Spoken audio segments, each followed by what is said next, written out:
Assalamualaikum warahmatullahi wabarakatuh. A'udzubillahi minasyaitonirrajim. Bismillahirrahmanirrahim. Alhamdulillahirabbil alamin. Selamat pagi ucapkan untuk kalian semua. Semoga pada hari ini kalian dalam keadaan baik, sehat walafiat dan senantiasa di dalam lindungan dan rahmat Allah Subhanahu wa taala. Pada kesempatan hari ini Bapak akan membahas soal yang terakhir Bapak tugaskan kepada kalian terkait dengan materi rekonsiliasi bank.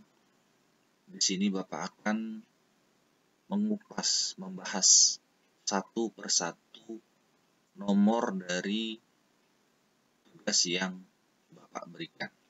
Bapak harap kalian bisa menyimak video ini dengan seksama. Ini Bapak sudah siapkan soalnya. Ini soalnya. Oke.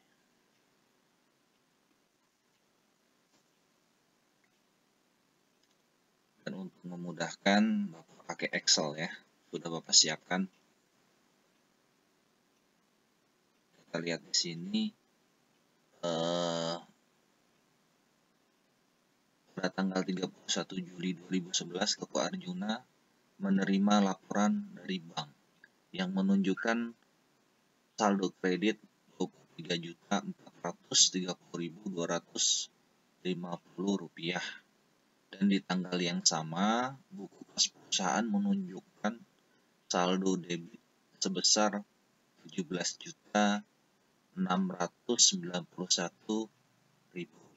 Setelah diadakan pemeriksaan, ternyata perbedaan tersebut itu disebabkan oleh beberapa poin transaksi, beberapa hal dari poin A sampai poin K di sini. Nah, di sini yang akan Bapak bahas satu persatu.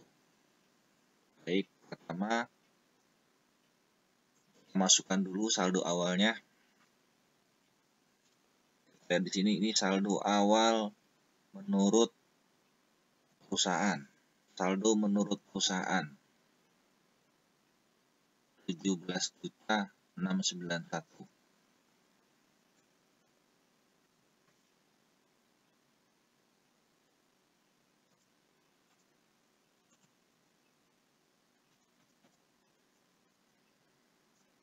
Dan saldo menurut bank 23.430.000 sekian. 23.430.250. 23.430.250. Benar ya? Oke, sekarang yang nomor 1. Yang poin A. Setoran dalam proses pada tanggal 29 Juli 2011 sebesar 1,9 juta. Kalau kita bicara setoran dalam proses, itu artinya apa? Nilai ini sudah ada di dalam buku perusahaan dan belum masuk ke dalam catatan bank, sehingga dia akan menambah saldo bank. Dari apa A ya? A. Proses setoran. Nilainya tadi 1.962.500 rupiah. Benar ya? Oke. Yang B. Biaya administrasi bank bulan Juli 2011 sebesar Rp4.000. Kalau biaya administrasi berarti di bank telah mengakui, tetapi di catatan perusahaan belum dicatat, maka dia posisinya akan mengurangi saldo catatan perusahaan B. Di sini. Ya, jelas ya. Berapa nilainya tadi? 1000. Oke. Yang C, hasil inkaso bank atas wesel tagih 28 Juli 1,3 juta. Dan di dalamnya itu termasuk bunga wesel. Artinya 1,3 juta ini adalah tagihan yang berhasil ditagih oleh bank dan di dalamnya terdapat bunga wesel.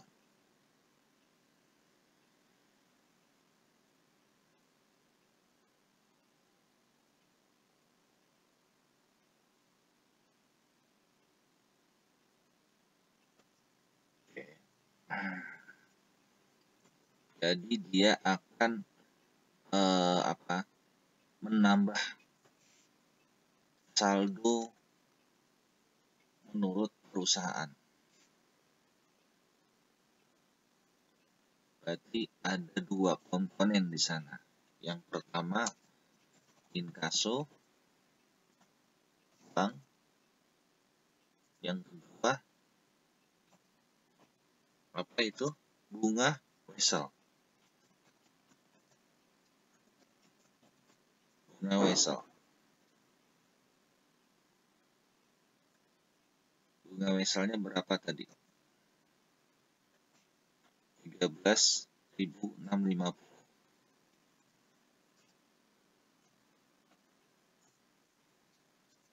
Inkaso banknya berapa tadi? 1378. Include 13.000. Berarti inkaso banknya ini 1378 dikurang 13.000. Langsung saja kita buat di sini nilainya berapa ya?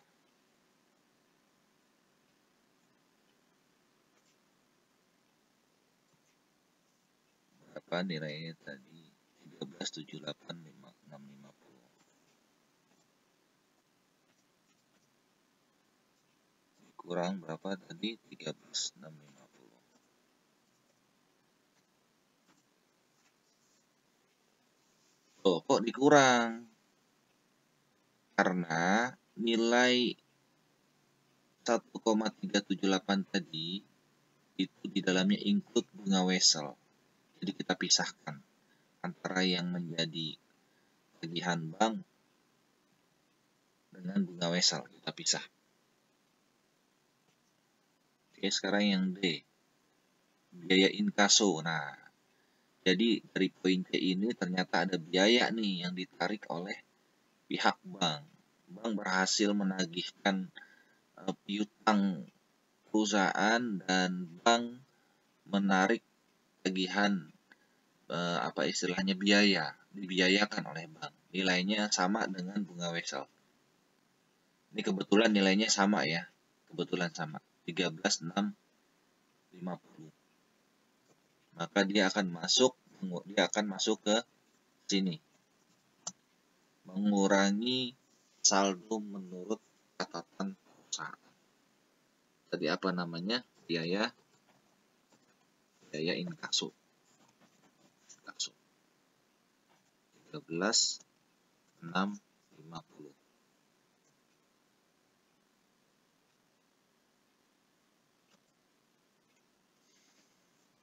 Yang E, deposito dilakukan oleh firma Hestina oleh bank salah dibukukan ke dalam rekening Arjuna sebesar 2 juta. Jadi ada pihak lain membuka deposito, tapi uang pihak lainnya itu dimasukkan ke dalam rekening toko Arjuna. Jadi ada kesalahan di sana. Jadi poin E ini dia akan mengurangi catatan bank. Catatan bank harus dikurangi sebesar 2 juta. Kenapa harus dikurangi? Karena bank memasukkan uang yang bukan menjadi uangnya toko Arjuna, tapi uang orang lain, sehingga uang orang lain itu harus dikeluarkan dari catatan bank yang dimiliki oleh Arjuna. Keterangannya apa? Salah catat. Oke. Nilainya 2 juta.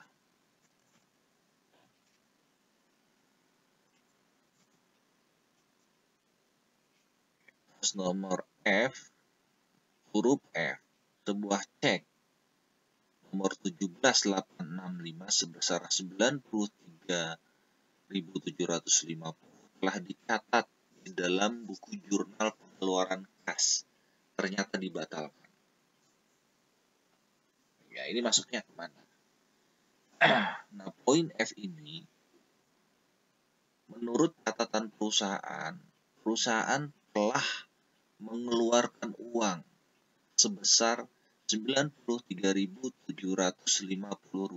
telah dikeluarkan menurut catatan, tapi ternyata dibatalkan. Berarti nilai yang 93.000 ini harus dimasukkan kembali ke dalam catatan perusahaan. Nah, ketika harus dimasukkan kembali, berarti dia itu sebagai penambah saldo perusahaan, mohon maaf. Poin F. Nah, dia di sini. Nambah saldo perusahaan. Apa tadi keterangannya? Cek batal. 93.750 rupiah. Nah, B. Sebuah cek yang diterima dari seorang debitur sebesar 3.825.000 sekian oleh bank ditolak dengan alasan tidak cukup dana. Jadi cek di sini oleh perusahaan telah dicatat sebagai penerimaan kas, tetapi ketika disetorkan ke bank menolak karena cek itu kosong, nggak ada dananya. Sehingga catatan yang ada di perusahaan, catatan kas yang ada di perusahaan itu harus dikurangkan. Karena ternyata di dalam itu tidak ada dananya. Sedangkan dari awal sudah terlanjur diinput oleh kas perusahaan. Jadi harus dikeluarkan. Untuk mengeluarkan berarti dia akan masuk ke sisi sini. Oke ya, apa keterangannya? Cek kosong. Nilainya 3825.775. Ya. Oke, lanjut. Cek dalam peredaran. Nah, ini ada beberapa cek dalam peredaran. Masuk ke mana nih cek dalam? Nah, kalau cek dalam peredaran itu maksudnya begini. Perusahaan di akhir bulan sudah menerbitkan cek. Dekat-dekat akhir bulan menerbitkan cek. Tapi sampai akhir bulan, bahkan sampai awal bulan berikutnya, si pemegang cek ini belum mencairkan dananya. Sehingga kita kas di dalam saldo perusahaan itu sudah dicatat sebagai pengurang, tapi posisi di bank dia belum berkurang. Kenapa? Karena dananya belum dicairkan. Dananya itu belum ditarik dari bank, sehingga di bank itu masih utuh. Sehingga cek yang beredar ini, cek dalam peredaran, nanti suatu saat pasti akan dicairkan, sehingga akan mengurangi saldo bank. Sehingga untuk cek dalam peredaran ini, dia masuk sebagai pengurang dari saldo bank. Cek dalam peredaran. Apa tuh? 78651.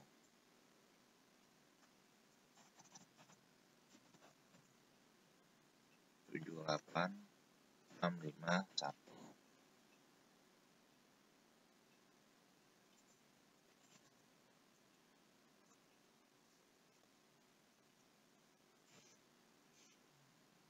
Lima 57,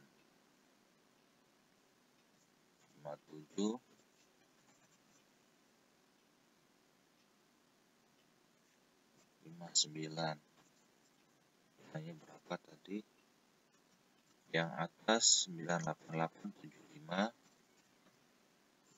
yang bawah 289750,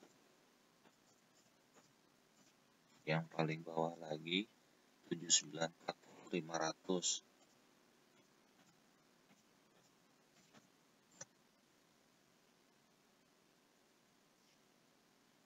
Oke, yang H sudah.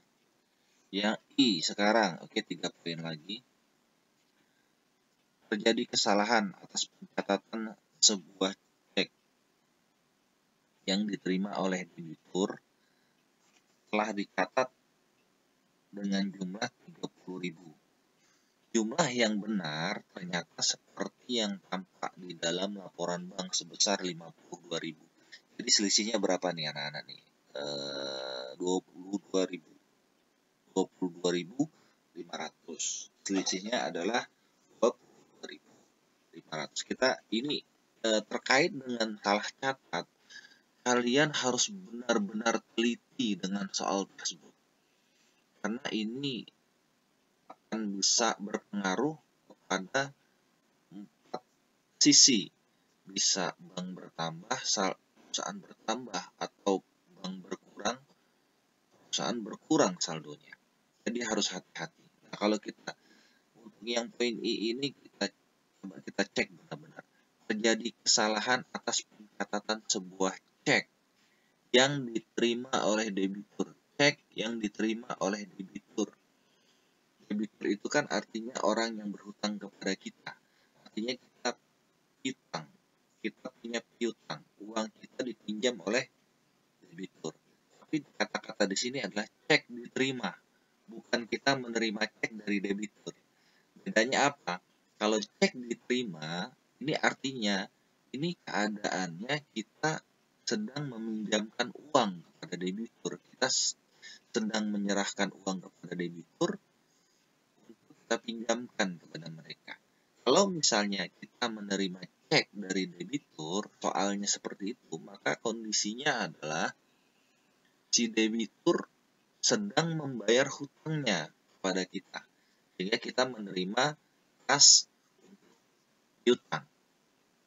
Nah, kalau kondisi di sini kasus I di sini adalah kita sedang meminjamkan uang kepada debitur. Jadi kita berikan cek kepada debitur.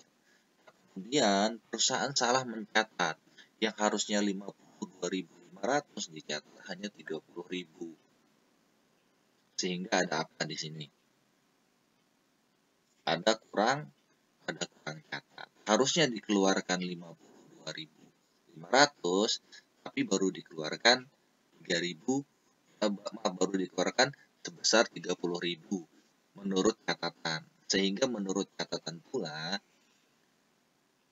pengeluaran harus ditambah sebesar 22.500. Berarti di sini ada 22.500 sebagai pengurang dari saldo kas.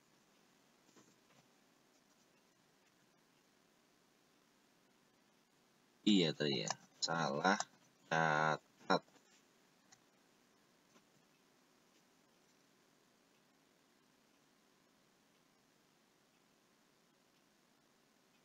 Yang D, sebuah cek yang ditarik untuk membayar utang usaha sebesar 200.000 ternyata belum dibukukan. Nah, jadi ada cek yang sudah keluar, sudah dicairkan pula oleh si pemegang cek, tetapi kita sebagai bagian kas belum membukukan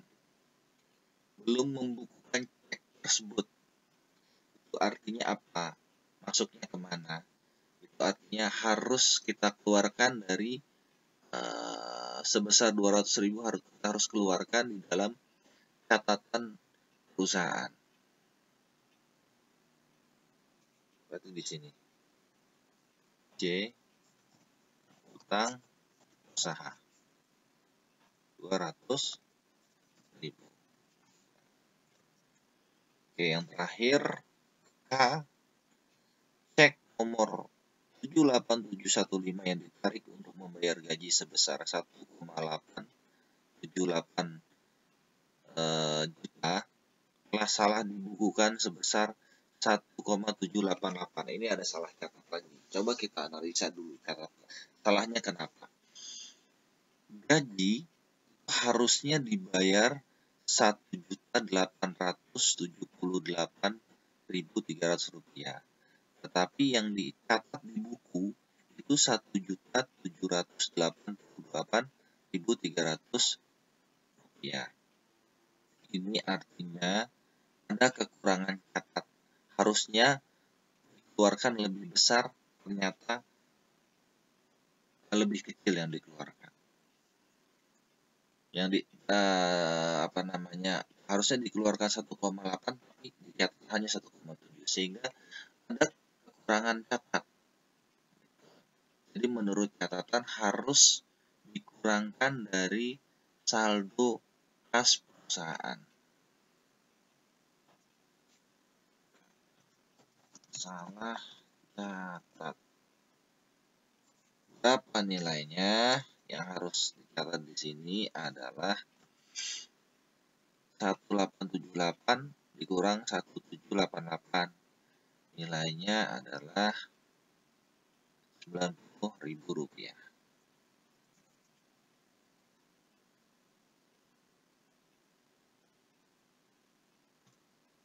Baik, sudah selesai.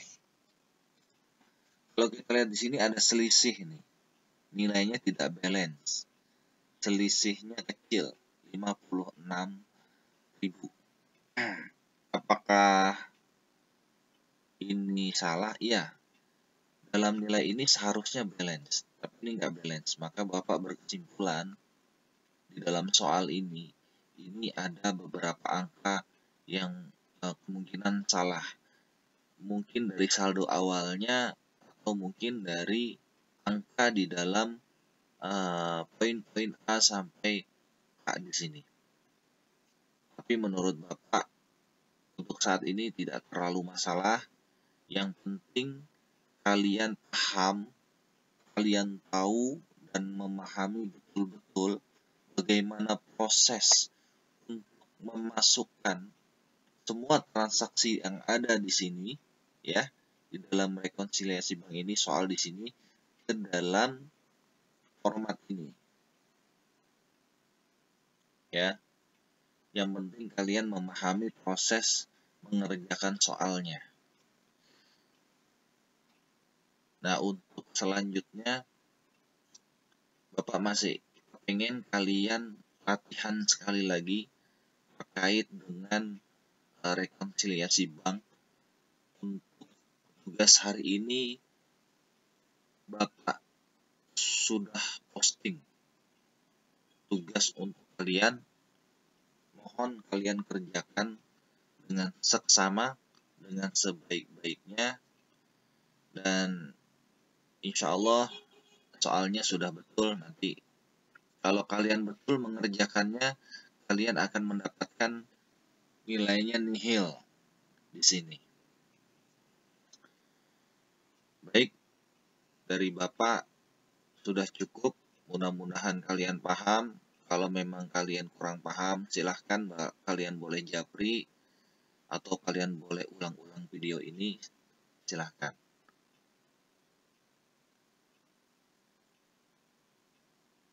Dari Bapak cukup sekian.